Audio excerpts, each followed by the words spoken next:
அனைத்து விவசாய பெருமக்களுக்கும் இயக்குனர் ஸ்டாலின் சமிதி அவர்கள் சார்பாக காலை வணக்கம். இன்றைக்கு நம்ம நிகழ்நிலை பயிற்சியில பார்க்கக்கூடியது எல் பயிரை என்ன மாதிரியான பூச்சிகள் தாக்கும், அதோட அறிகுறிகள் எப்படி இருக்கும், அடுத்தது கட்டுப்படுத்தும் முறைகள், அதே மாதிரி நோய்கள் என்ன மாதிரியான நோய்கள் இருக்கு, என்ன அறிகுறிகள், எப்படி நம்ம அதை நிவர்த்தி செய்யலாம், மேனேஜ் பண்ணலாம், அதை பத்தி பார்க்கலாம். இப்ப எல் பயிரை பொறுத்த வரைக்கும் பாத்தீங்கன்னா முதல்ல இலை சுருட்டு புழு பூச்சி தாக்கம் அப்படின்னு பாத்தீங்கன்னா இந்த இலை சுருட்டு புழு அப்படின்னு சொல்லுவோம். இது இலை சுருட்டு புழுனா இலைய மட்டும் சுருட்டி சாப்பிடுறது இல்லை, அந்த இளம் தளிர், அந்த நுனி தண்டுகள், இது எல்லாமே பூவு காய் இது எல்லாத்தையுமே பிணைச்சிட்டு சாப்பிட்டுட்டு நம்ம சேதத்தை விளைவிக்கும். இப்ப இதோட அறிகுறிகள் அப்படின்னு பார்த்தோம்னா குறிப்பா எல் பயிரை தாக்கக்கூடிய பூச்சிகள்ல முக்கியத்துவம் வாய்ந்தது இந்த எல் இலை சுருட்டு புழு. இந்த பூச்சியோட அந்த புழு பருவம் பாத்தீங்கன்னா அந்த தளிர் இலைகள், அதாவது அந்த இளம் இலைகளை சுரண்டி சாப்பிடுறதும் இல்லாம அதை ஒன்னோட ஒண்ணு சேர்த்து பின்னி அதுக்குள்ள இருந்துகிட்டு இலைய சாப்பிட்டு சேதம் விளைவிக்கக்கூடியதா இருக்கும். அடுத்தது இந்த புழுக்கள் இலைய மட்டும் இல்லாம தண்டோட குருத்து பாகம் அந்த நம்ம மெத்து இருக்கும் இல்லையா, அந்த மாதிரியான குருத்து பாகத்தையும் தொலையிட்டு உள்ள போய் அதுல இருக்கக்கூடிய சேதங்களை விளைவிக்கக்கூடியதா இருக்கும். திசுக்களை சாப்பிட்டு சேதங்களை விளைவிக்கும். அடுத்து ஆட்டோமேட்டிக்கா நம்ம பாத்தீங்கன்னா அந்த மாதிரி சேதம் இருக்கும்போது குருத்து வாடி போயிடும். இலைகளை தவிர பூ மொக்கு அடுத்து பிஞ்சு காய் இதையுமே தொலைச்சு நமக்கு சேதம் விளைவிக்கக்கூடியது இந்த எல் இலை சுருட்டு புழு. இதோட தாக்கம் அப்படிங்கிறது பார்த்தோம்னாலே நம்ம கண்டுபிடிக்க முடியும். பாத்தீங்கன்னா அந்த நுனி பகுதிகள்லாம் அப்படியே ஒன்னோட ஒண்ணு சேர்த்து நூலாம்படை கட்டியது போல அப்படியே கட்டிட்டு இருக்கும். நம்ம அதை பிரிச்சு பார்க்கும் பார்த்தீங்கன்னா அதுல புழு இருந்து சாப்பிட்டுட்டு இருக்கிறத நம்ம பார்க்கலாம். இதான் இந்த புழுவோட சேத அறிகுறிகள். இந்த மாதிரிதான் இருக்கக்கூடியது. அந்த புழுவோட அந்து பூச்சி அப்படின்னு பாத்தீங்கன்னா இந்த மாதிரி இருக்கக்கூடியது, இந்த மாதிரி வாட்டம் இருக்கக்கூடியதா இருக்கும். காய்கள்லயுமே துளையிட்டு சேதம் விளைவிக்கக்கூடியது. இப்ப இதோட கட்டுப்பாடு அப்படின்னு பார்த்தோம்னா முதல்ல உழவியல் முறைகள், அதுல தாக்கப்பட்ட பயிர் பாகங்களை நம்ம அப்புறப்படுத்தி அழிச்சிடணும். அதாவது அந்த நூறாம்படை கட்டிட்டு இருந்து சாப்பிடக்கூடிய அந்த குருத்து பாகங்களை நம்ம கிள்ளி அங்கே போடாம தனியா எடுத்து அதுல புழுக்கள் இருந்ததுன்னா அதை நசுக்கி நம்ம அப்புறப்படுத்தணும். அடுத்தது பாத்தீங்கன்னா வேப்ப எண்ணெய், இது நம்ம தெளிப்பு செய்யலாம். அதாவது பாத்தீங்கன்னா இந்த வேப்பங்கொட்டை சாறு பயன்படுத்தலாம். வேப்பங்கொட்டை சாறு நம்ம 5% வேப்பங்கொட்டை சாறு நம்ம பயன்படுத்தலாம். அதாவது 100 சார் கொஞ்சம் மியூட் பண்ணிக்கிங்க, யாரோட போன் கொஞ்சம் டிஸ்டர்பன்ஸ் ஆகுது.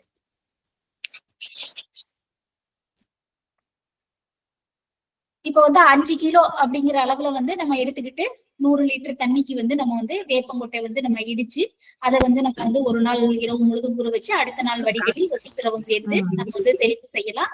அடுத்தது வேப்ப எண்ணெய், இது கூட 2-3 கரைசல், அதாவது 100 லிட்டர் தண்ணிக்கு 2-3 லிட்டர் அப்படிங்கிற அளவுல வேப்பெண்ணெய் ஒட்டும் திரவம் நம்ம கலந்து தெளிப்பு செய்யலாம்.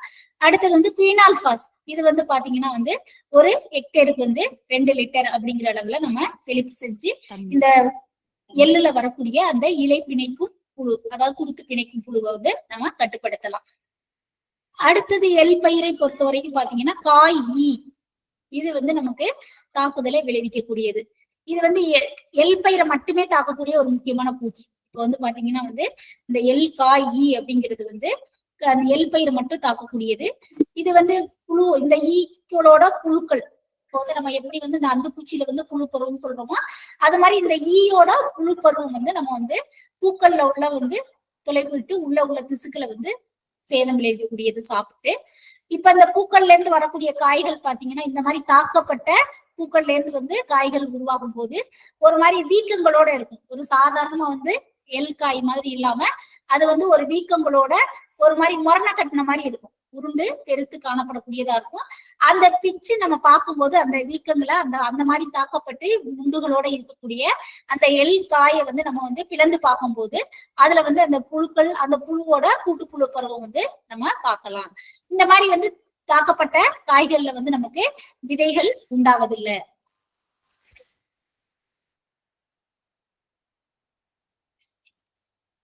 இப்ப இதோட கட்டுப்பாடு அப்படின்னு பார்த்தோம்னா நம்ம ஏற்கனவே சொன்ன மாதிரி இந்த வேப்பங்கொட்டை சாறு நம்ம 5% நம்ம தெளிப்பு செய்யலாம். அடுத்தது வேப்ப எண்ணெய் நம்ம 100 லிட்டருக்கு 2 லிட்டர் அப்படிங்கிற அளவுல நம்ம ஒட்டும் திரவம் சேர்த்து நம்ம தெளிப்பு செய்யலாம்.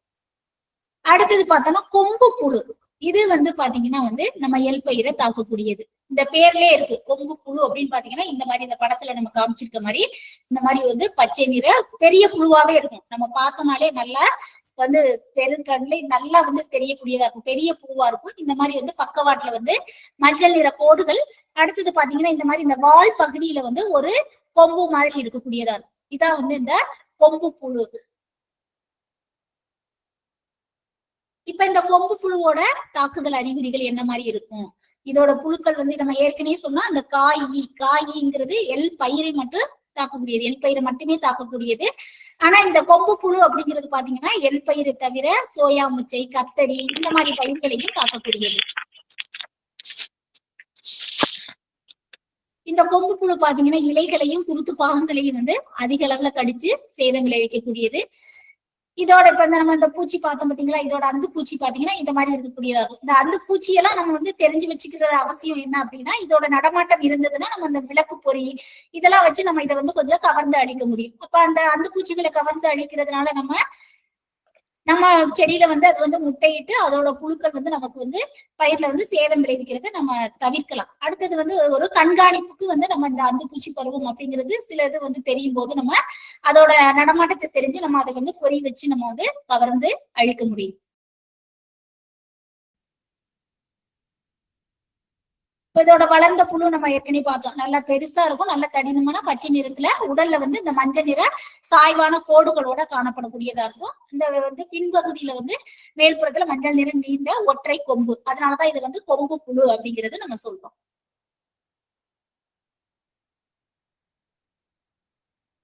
இந்த புழு வந்து நம்ம வந்து நல்லா பெருசாவே இருக்கிறதுனால வந்து நம்ம வந்து கண்ணுல தென்படக்கூடிய புழுக்களை வந்து நம்ம வந்து அதை வந்து சேகரிச்சு நம்ம வந்து அழிக்கலாம். அடுத்தது வந்து இதோட கூட்டுப்புழு பருவம் அப்படின்னு பார்த்தோம்னா வந்து மண்ணுல இருக்கக்கூடியதா இருக்கும். அப்ப வந்து நம்ம வந்து கோடை உழவு செஞ்சு அந்த கூட்டுப்புழு பருவத்தை நம்ம வந்து கட்டுப்படுத்தலாம். இப்போ வந்து நம்ம ஏற்கனவே சொன்னோம் வேப்பங்கொட்டை சாறு, வேப்ப எண்ணெய் 3%. அடுத்தது வந்து இன்னும் வந்து இந்த வேப்பம் புண்ணாக்கே வந்து 100 கிலோ பர் ஏக்கர் அப்படின்னு இது பண்ணும்போது நம்ம இந்த கூட்டுப்புழு பருவம் அந்த கொம்பு புழு எல்லாம் சொன்னோம் இல்லையா, அதோட கூட்டுப்புழு பருவம்னா மண்ணுல இருக்கும் போது இந்த மாதிரி வேப்பம் புண்ணாக்கு இதெல்லாம் நம்ம வந்து கொடுக்கும்போது அதோட கூட்டுப்புழு பருவம் அப்படின்னு வந்து நம்ம அழிக்க முடியும். அதுல இருந்து வந்து அந்த பூச்சிகள் வர்றதை நம்ம தவிர்க்கலாம். அப்படியே அந்த பூச்சிகள் வந்தாலும் அது வந்து சரியான வளர்ச்சி அடைந்த அந்த பூச்சிகளா இருக்காது. இந்த வேப்பம் சார்ந்த வந்து ஒரு இது கொடுக்கும்போது அது வந்து வளர்ச்சி வந்து மாற்றம் வந்து இருக்கக்கூடியதா இருக்கும். இந்த மாதிரி வந்து நம்ம வந்து பயன்படுத்தலாம் வந்து தாவர பூச்சிக்கொல்லிகளை பயன்படுத்தி. இப்ப இந்த வேப்ப எண்ணெய் சொன்னோம் இல்லையா, 2-3% வந்து வேப்ப எண்ணெய் வந்து நம்ம தெளிப்பு செய்யலாம். இந்த வேப்ப எண்ணெய் அப்படிங்கிறது வந்து நம்ம தெளிப்பு கரைசல் வந்து தயார் பண்றது வந்து வந்து கொஞ்சம் ஒட்டும் திரவம் வந்து பாத்தீங்கன்னா 1 லிட்டருக்கு வந்து 2 ml அப்படிங்கிற அளவு இந்த டீப்பால் இந்த மாதிரியான ஒட்டும் திரவம் வந்து சேர்த்து நம்ம வந்து அதை வந்து தெளிப்பு செய்யலாம்.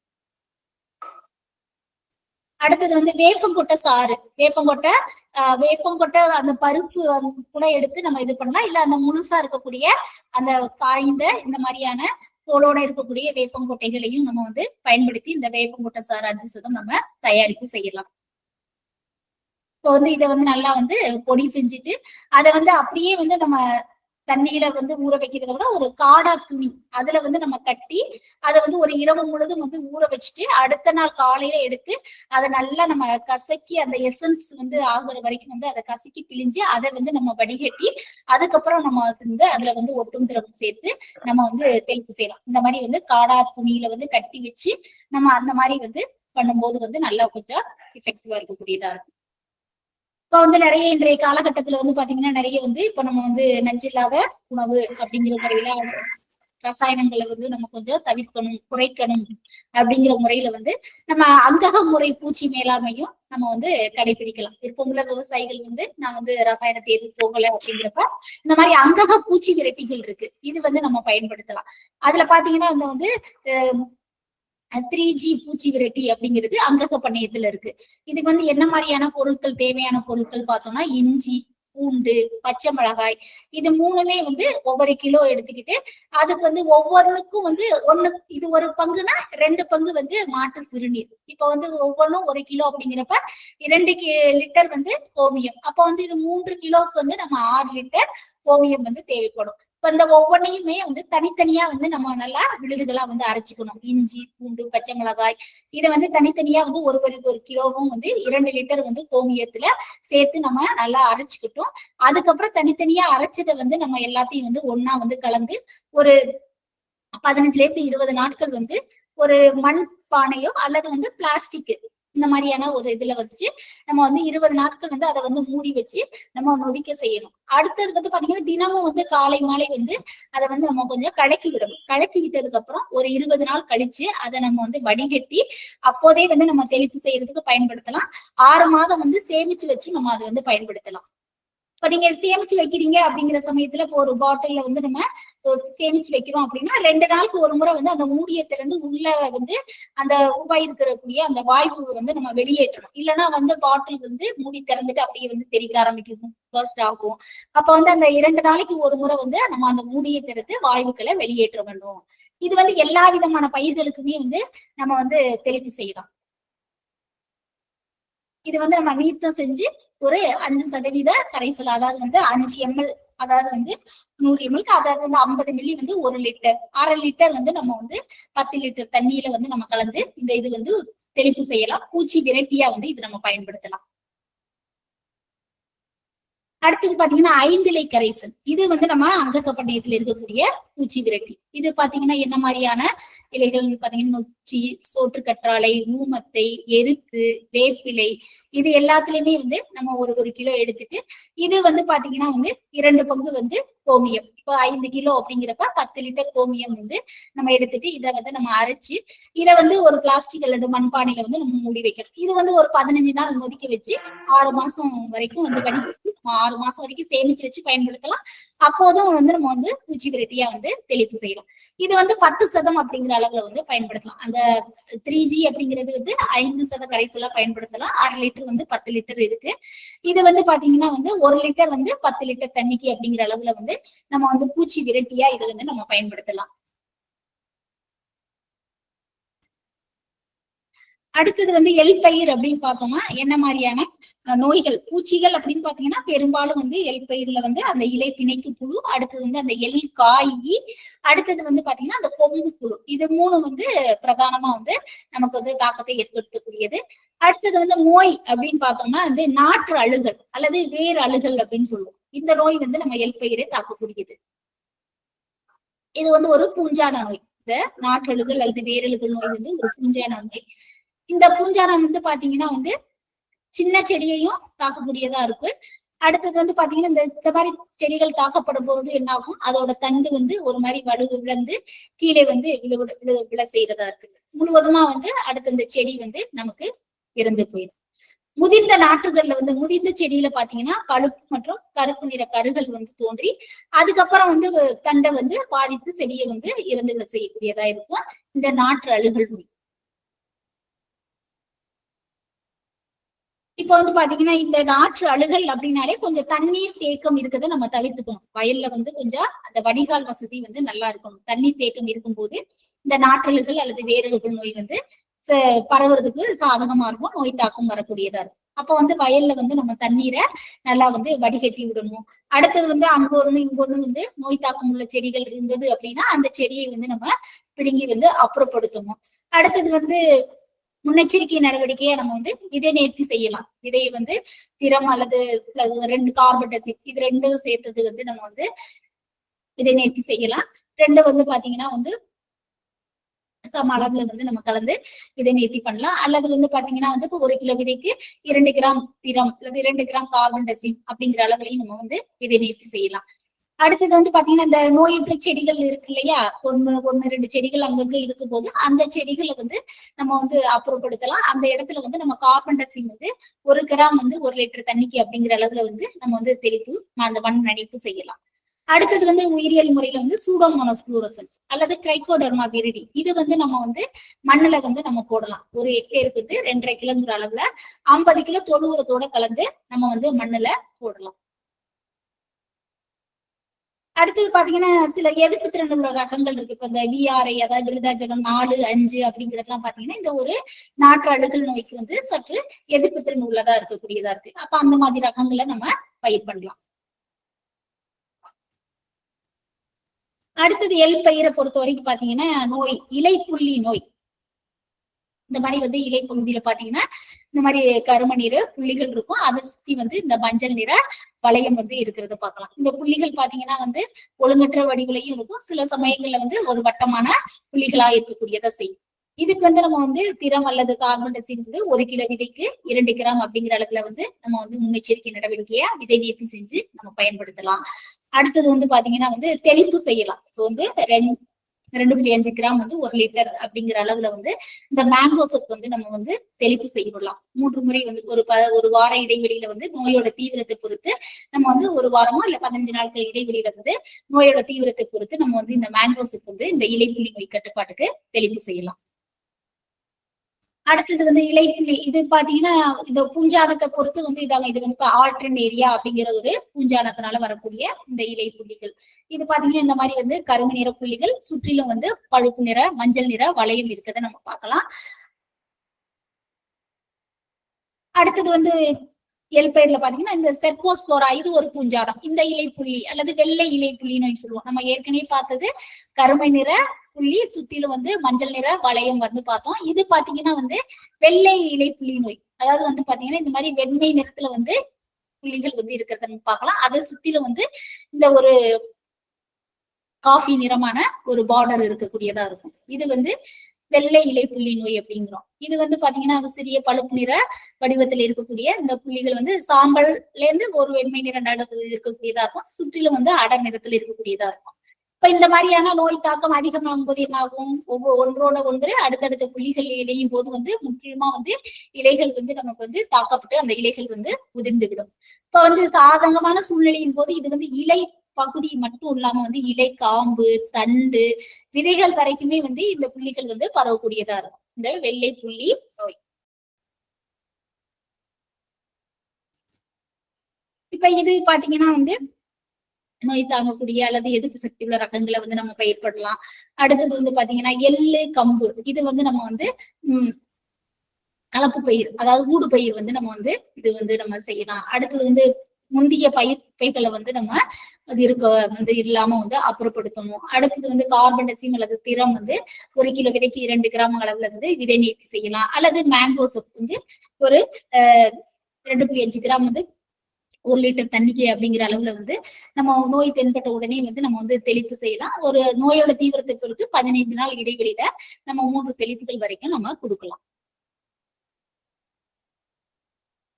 அடுத்தது எல் பயிர் அப்படின்னு பார்த்தோம்னா சாம்பல் நோய். இது வந்து நம்ம அதிகமாவே இருக்கக்கூடியதை பார்க்கிறோம். சாம்பல் நோய் பாத்தீங்கன்னா இந்த மாதிரி வந்து சிறிய, அதாவது புள்ளிகள் சின்ன வெண்மையான புள்ளிகளா இருக்கும். ஆனா அதை நம்ம பார்க்கும்போது பாத்தீங்கன்னா அது புள்ளிகள் மாதிரி நமக்கு தெரியாது. அப்படியே வந்து பவுடர் பூசியது போல இருக்கக்கூடியதா இருக்கும். இலையோட மேற்புறத்துல வந்து பாத்தீங்கன்னா இந்த மாதிரி பவுடர் பூசியது மாதிரி இருக்கக்கூடியதா இருக்கும் இந்த சாம்பல் நோய். இப்ப வந்து இந்த நோய்த்தோட தாக்கம் வந்து இருக்கும்போது என்னாகும்? தீவிரமா வந்து பாதித்த செடிகள்ல வந்து அந்த இலைகள் முற்றிலுமே வந்து நமக்கு வந்து முதிர்ச்சி அடைகிறதுக்கு முன்னாடியே வந்து உதிர்வுகள் இருக்கும். அப்ப வந்து இலைகள் உதிர்வு அப்படிங்கிறப்பே ஆட்டோமேட்டிக்கா வந்து நமக்கு வந்து அந்த பயிருக்கு தேவையான ஒளிச்சேர்க்கை அப்படிங்கிறது வந்து அங்க இல்லை. அப்ப அதுக்கு தேவையான உணவு தயாரிப்பு அப்படிங்கிறது இல்லை. அப்ப வந்து நமக்கு வந்து கண்டிப்பா வந்து மகசூல் இழப்பு அப்படிங்கிறது இருக்கக்கூடியதா இருக்கும். அப்ப அந்த வந்து இலைகள் வந்து அதிகமான தாக்கும் போது உதிர செஞ்சிடும் இந்த சாம்பல் நோய். அப்ப வந்து இதோட கட்டுப்பாடு அப்படின்னு பார்த்தோம்னா முந்திய பயிரின் கழிவுகள் அப்படிங்கிறது வந்து இப்ப ஏற்கனவே வந்து அவர் வந்து செஞ்சலியே போட்டிருந்தாங்க எல்லை அப்படிங்கிறப்ப இந்த மாதிரி நோய் தாக்கம் இருந்தாலும் இந்த காய்ந்த சருகுகள் இதுலயுமே வந்து இந்த பூஞ்சானங்கள் வந்து தங்கக்கூடியதா இருக்கும். அடுத்தது வந்து இது பாத்தீங்கன்னா காற்று மூலம் பரவக்கூடியது. அடுத்தது முந்திய பயிர்கழிவுகள், நோய் தாக்கப்பட்ட அந்த பயிர்கழிவுகள் இருந்தாலும் அது மூலமும் அடுத்தடுத்து இருக்கக்கூடியது. அதுக்குதான் நம்ம வந்து இந்த பயிர் சுழற்சி அப்படிங்கிறது கண்டிப்பா வந்து இருக்கணும். ஒரே பயிர் வந்து தொடர்ந்து பயிர் செய்வது அப்படிங்கிறது பூச்சியா இருக்கட்டும், நோய் தாக்கமா இருக்கட்டும், இல்ல ஊட்டச்சத்து நிர்வாகத்துக்கும் வந்து நமக்கு உகந்தது அல்ல. அப்ப வந்து அந்த பயிர் சுழற்சி அப்படிங்கிறத நம்ம கடைபிடிக்கிறோம். அடுத்தது வந்து பாத்தீங்கன்னா ஊடு பயிர், எள்ளு, கம்பு, இந்த விதத்துல வந்து நம்ம வந்து ஒவ்வொரு 3 வரிசை எள்ளுக்கு வந்து 1 வரிசை கம்பு வந்து நம்ம வந்து ஊடு பயிர் வந்து நம்ம செய்யலாம். அடுத்தது வந்து பாத்தீங்கன்னா தெளிப்பு அப்படின்னு பார்த்தோம்னா இந்த நனையும் கந்தகம், வெட்டபிள் சல்பர் சொல்றோம் இல்லையா, இது வந்து நம்ம வந்து 2 கிராம் வந்து 1 லிட்டர் அப்படிங்கிற அளவுல வந்து 10 நாள் இடைவெளியில வந்து நோயோட தீவிரத்தை பொறுத்து 2 முறை வந்து நம்ம தெளிப்பு செய்யலாம் சாம்பல் நோய் நிர்வாகத்துக்கு. அடுத்தது எள்ளுல வந்து நோய் அப்படின்னு பார்த்தோம்னா இந்த பச்சை பூ நோய். இது வந்து பேரே வந்து பாத்தீங்கன்னா அந்த பச்சை பூ, அதாவது வந்து அந்த இலையில வந்து அந்த பூ இலைகள் எல்லாமே ஒரு மாதிரி சின்ன சின்ன இலைகளா வந்து மாறி இருக்கும். பூங்கொத்துகள் மாதிரி வந்து பச்சை நிற பூங்கொத்துகள் மாதிரி இருக்கக்கூடியதா இருக்கும். இதோட அறிகுறிகள் அப்படிங்கிறது வந்து செடியோட அனைத்து பகுதிகளும், அதாவது வந்து பச்சை இலைகளாக ஏற்கனவே பச்சையா இருக்கக்கூடியதான், பட் அந்த பூ கூட பாத்தீங்கன்னா வந்து அந்த வந்து பச்சையா மாறக்கூடிய இதுகளா இருக்கும். பூக்கும் பாகங்கள் உள்ள நரம்புகள் எல்லாமே வந்து பச்சை நிறம் வந்து அடைஞ்சிருக்கக்கூடியதாகும்.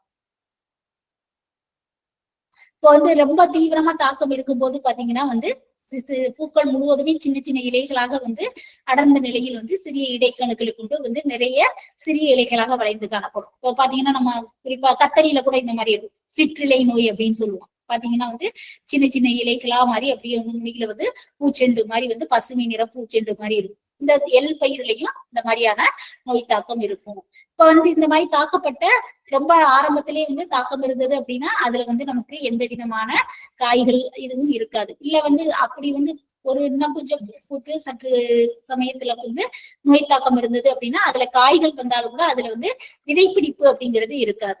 இப்ப இது வந்து ஒரு பூச்சினால பரவக்கூடிய இந்த நோய். இப்ப எப்படி வந்து நம்ம வந்து பயிர் வகை பயிர்கள்ல வந்து இப்ப அந்த மஞ்சள் தேமல் நோய் வெள்ளையினால பரவுது, அது மாதிரி வந்து பாத்தீங்கன்னா இந்த எல் பயிர்ல வந்து இந்த பச்சை பூ நோய் அப்படிங்கிறது ஒரு தத்து பூச்சி. இந்த தத்து பூச்சி இது வந்து ஒரு சாறு கொஞ்சக்கூடிய பூச்சி.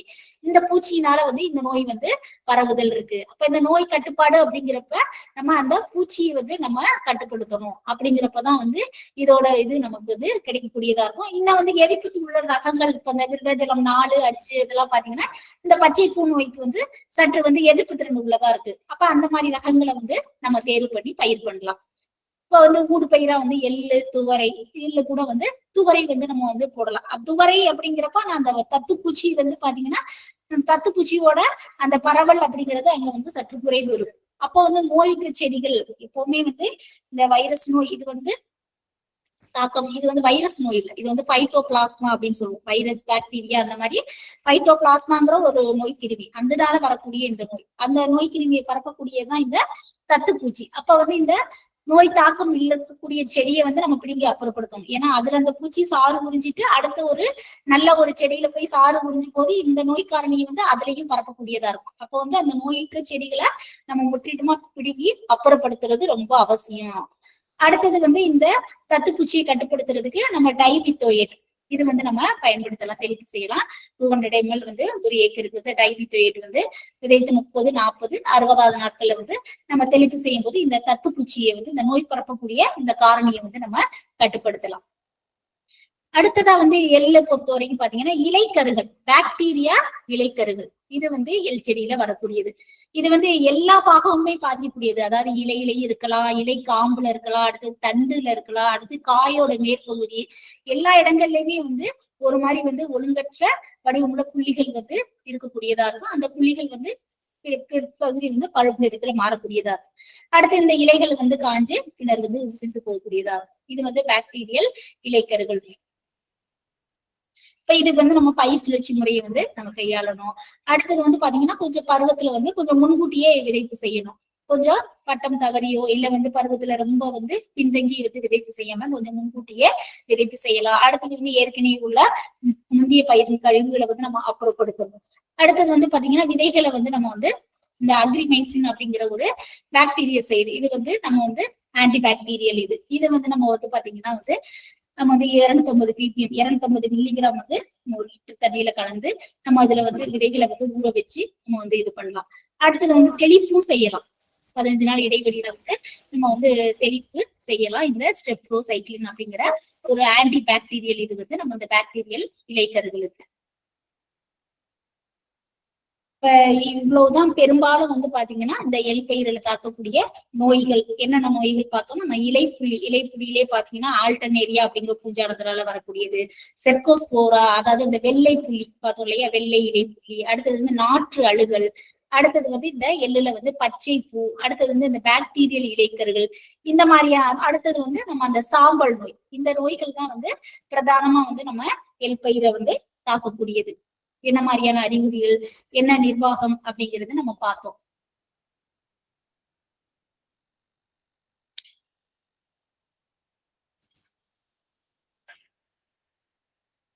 பொதுவாவே வந்து நம்ம வந்து பூச்சி நோய் மேலாண்மைக்கு நம்ம நிறைய வகுப்புல நான் சொல்லக்கூடியதுதான் பயிர் சுழற்சி முறை அப்படிங்கிறது கண்டிப்பா வந்து நம்ம கடைபிடிக்கணும். அடுத்தது வந்து பாத்தீங்கன்னா அந்த கோடை உழவு அப்படிங்கிறது நம்ம அவசியம். கோடை உழவு அப்படிங்கிறது வந்து நம்ம பூச்சி மேலாண்மை அப்படின்னு பார்த்தோம்னா நிறைய வந்து அந்த பூச்சிகளோட கூட்டுப்புழு பருவம் அப்படிங்கிறது மண்ணில் இருக்கக்கூடியதா இருக்கு.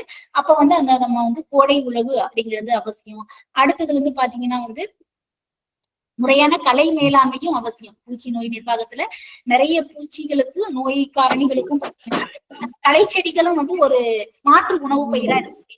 நம்மளோட பிரதான உணவு பயிரெல்லாம் அந்த களை செடியில வந்து அதோட வாழ்க்கை பருவம் வந்து பாத்தீங்கன்னா வளர்ச்சி அடைஞ்சிட்டு இருக்கும். அப்ப சாதகமா நம்ம அடுத்த பயிர் பண்ணும் போது இதுக்கு மாறக்கூடியதா இருக்கும்.